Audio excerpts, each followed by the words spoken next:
بدن کی صفائی سے متعلق اسلامی شریعت کے سکھائے ہوئے آداب کا تذکرہ شروع کیا تھا۔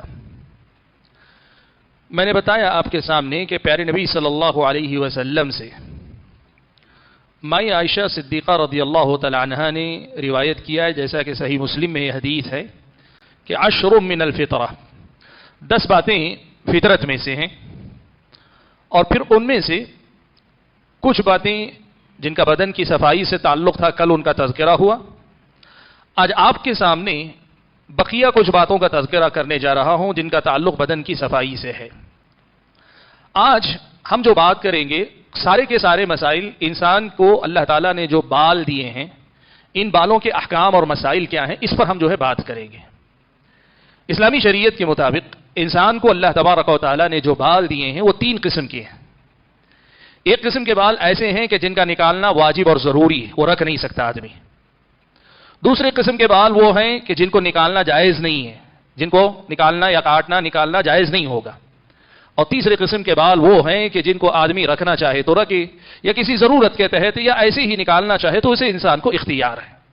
تو انسان کے جسم میں اللہ تعالیٰ نے بال جو دیے ہیں، چاہے سر کے بال ہوں، آپ کو پتا ہے انسان کے جسم کے، حتیٰ کہ یہ ہاتھ پر یا آپ کے رواں جو آتے ہیں، یہ چہرے پر بسا اوقات روں، یہ سارے کے سارے ان 3 حصوں میں بٹ جاتے ہیں، جو 3 حصے میں نے آپ کے سامنے بیان کیے۔ ان میں سے سب سے پہلا حصہ ہے کہ وہ بال جن کا نکالنا ضروری ہے، جن کے نکالنے کا اسلامی شریعت نے حکم دیا ہے۔ سب سے پہلے تو بغل کے بال ہیں، اور دوسرے نمبر پر زیر ناف کے بال ہیں۔ یہ دونوں کے دونوں، مرد و عورت دونوں کو پوری طریقے سے نکالنا ہے۔ اور تیسری قسم کے بال جو صرف مردوں سے متعلق ہیں، وہ ہیں مونچھ کے بال۔ مونچھ کے جو بال ہیں، ان کو بھی نکالنے کا اسلامی شریعت نے حکم دیا۔ جہاں تک کہ پہلی 2 قسم کے بال ہیں جن کو نکالنے کا اسلامی شریعت نے حکم دیا ہے، ان کو حدیث کے الفاظ میں یہ الفاظ آئے ہیں کہ بغل کے جو بال ہیں ان کو اکھاڑا جائے، اکھاڑ کر نکالا جائے۔ نتف الابط کے الفاظ اللہ کے نبی نے استعمال فرمائے، اور وہیں زیر ناف کے لیے حلق، مونڈنے کا لفظ اللہ کے نبی صلی اللہ علیہ وسلم نے استعمال کیا۔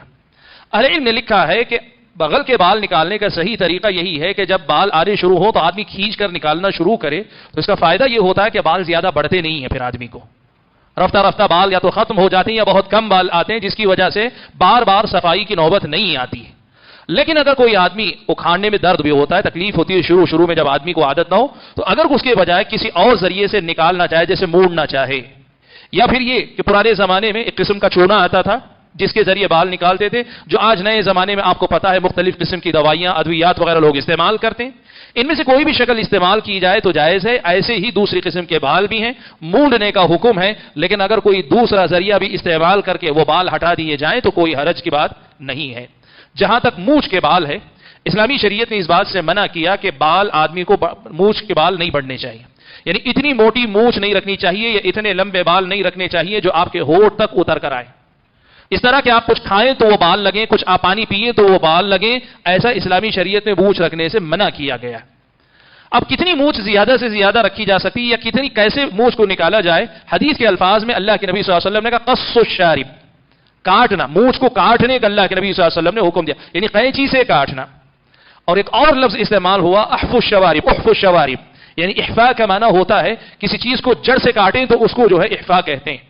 اب اس لفظ کے سمجھنے میں اہل علم کی 2 جماعتیں، ایک جماعت اہل علم کی یہ کہتی ہے کہ آپ اپنی قینچی سے جتنے نیچے تک جڑ سے کاٹ سکتے ہیں مونچھ کاٹ دیں آپ اپنی۔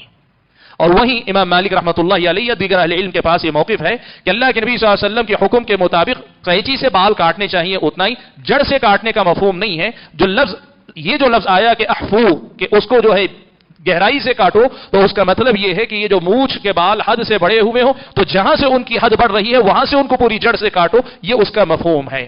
مختصر الفاظ میں یہ کہ مونچھ کے بال یا تو آدمی کو اتنے چھوٹے رکھنے چاہیے کہ وہ بال قینچی میں سے کٹ ہو جانے کے بعد جو بچے وہی بچے، یا بڑی اگر کوئی مونچھ رکھنا چاہتا ہے تو اتنی ہی کہ وہ مونچھ کے بال آدمی کے منہ میں نہ آنے پائیں، پینے میں کھانے میں نہ آئیں۔ اسلامی شریعت کا یہ حکم ہے، یہ ادب ہے مونچھ کے سلسلے میں۔ اور یہی بعض اہل علم نے یہ بات لکھی ہے کہ مونڈ لینا، مونچھ کو جو ہے مونڈ لینا، یہ خلاف سنت ہے۔ خلاف سنت کا مطلب کیا ہے؟ وہ یہ کہتے ہیں کہ احفاء کا جو لفظ آیا ہے وہ قینچی سے جتنا کاٹا جائے، لیکن مونڈنا اللہ کے نبی نے اس کا حکم نہیں دیا، اللہ کے نبی نے کاٹنے کا حکم دیا ہے۔ بہرحال یہ وہ بال ہیں جن کے نکالنے کا حکم دیا۔ 3 قسم کے بال ہیں جو آدمی کو نکالنے چاہیے، اسلامی شریعت نے جو ادب سکھایا۔ اب یہ جو نکالنے کی مدت ہے اس کی مدت بھی وہی ہے جو 40 دن والی بات ہے. کل کے درس میں نے آپ کے سامنے حضرت انس بن مالک رضی اللہ تعالیٰ عنہ کی حدیث پڑھ کر سنائی. صحیح مسلم کی روایت میں فرماتے ہیں کہ رسول اکرم صلی اللہ علیہ وسلم نے ہمیں یہ چاروں چیزوں کے لیے، تینوں بال نکالنے کے لیے، یعنی بغل کے بال، زیر ناف کے بال اور مونچھ کے بال اور اس کے ساتھ ناخن کاٹنا، ان چاروں کاموں کے لیے اللہ کے نبی صلی اللہ علیہ وسلم نے زیادہ سے زیادہ 40 دن کا وقت دیا ہے. 40 دن زیادہ سے زیادہ، اس سے پہلے آدمی کو اپنے بال کاٹ لینے چاہیے. اب 40 دن کے بعد اگر کوئی رکھتا ہے تو بعض اہل علم کا حرام ہے، یعنی گناہ ہوگا ہر دن، اور بعض اہل علم کا گناہ تو نہیں لیکن اسلامی شریعت کی نظر میں ناپسندیدہ کام یعنی مکروہ کام کر رہا ہے. ناپسندیدہ 40 دن سے زیادہ اگر کوئی اپنی مونچھ نہیں کاٹتا ہے، اپنے بال نہیں نکالتا ہے تو یہ مسئلہ ہے. البتہ یہاں ایک مسئلہ ضرور بتانا چاہوں گا کہ بعض لوگوں کے درمیان یہ بات مشہور ہے کہ اگر کوئی آدمی 40 دن تک یا 4 کام نہیں کرتا ہے، 40 دن سے زیادہ گزر جاتے ہیں تو مشہور ہے کہ اس آدمی کی نماز نہیں قبول ہوتی. یا بعض لوگوں کی زبانی ایسے بھی سنا جاتا ہے، وہ کہتے ہیں کہ اللہ تعالیٰ کی لعنت اس پر اترتی ہے. آپ یہ بات یاد رکھیں، یہ دونوں باتیں ثابت نہیں ہیں، یہ دونوں باتیں ثابت نہیں. ہاں اہل علم نے یہ کہا ہے کہ اللہ کے نبی نے جب مدت متعین کر دی، اس مدت کے بعد بھی باقی رکھنا یہ اللہ کے رسول کی مخالفت ہے، یہ حرام ہے. اور اگر حرام ہے تو پھر آپ گنہگار ہوگی، یہ بات ہے. لیکن نماز قبول نہیں ہوگی یا اللہ کی لعنت برستی رہے گی، یہ بات ثابت نہیں ہے. تو یہ پہلے قسم کے بال ہیں جن کا نکالنا ضروری ہے.